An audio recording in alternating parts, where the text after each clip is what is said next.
এদিকে আজ টি-20 বিশ্বকাপ মিশন শুরু করছে পাকিস্তান, প্রতিপক্ষ যুক্তরাষ্ট্র। সেরা প্রস্তুতি নিয়ে ডালাসে পথ চলা শুরু হচ্ছে মেন ইন গ্রিনদের। পেসারদের নিয়ে জয়চোখ পাকিস্তানি অধিনায়ক বাবর আজমের। অন্যদিকে মোমেন্টাম ধরে রেখে পাকিস্তানকে হারানোর লক্ষ্য স্বাগতিকদের। নিউ ইয়র্কে ম্যাচ শুরু হবে রাত 9:30টায়।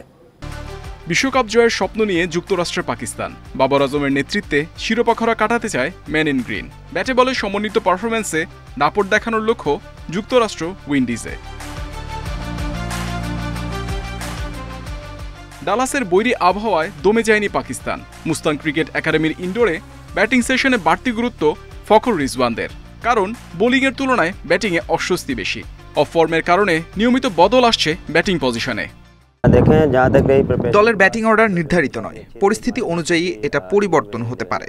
ব্যাটাররা অফ ফর্মে থাকলে পজিশনে বদল আসবে স্বাভাবিক। দলের জন্য যেটা ভালো সে অনুযায়ী পরিকল্পনা করব আমরা। বৈচিত্র্যময় পেস লাইন আপ পাকিস্তানের। শাহিন আফ্রিদি, নাসিম শাহ, হারিস রফরা প্রতিপক্ষ ব্যাটারদের চিন্তার কারণ। অবসর ভেঙে মোহাম্মদ আমির ফেরায় শক্তি বেড়েছে পেস অ্যাটাকে। পেস ইউনিটের প্রতি আমার অনেক ভরসা। কন্ডিশন ও ফাস্ট বোলারদের পক্ষে আগের ভুলগুলোর পুনরাবৃত্তি না করার চেষ্টা করব। সিনিয়র খেলোয়াড়দের এগিয়ে আসতে হবে, দায়িত্ব নিতে হবে। ভালো প্রস্তুতি নিয়েই ডালাসে এসেছি। কানাডাকে হারিয়ে আত্মবিশ্বাসী যুক্তরাষ্ট্র। ব্যাটিংয়ে অ্যারন জোন্স সাহস বাড়াচ্ছে দলের। পাকিস্তানের বোলিং অ্যাটাক সামলাতে আগ্রাসী ক্রিকেট খেলতে চায় স্বাগতিকরা।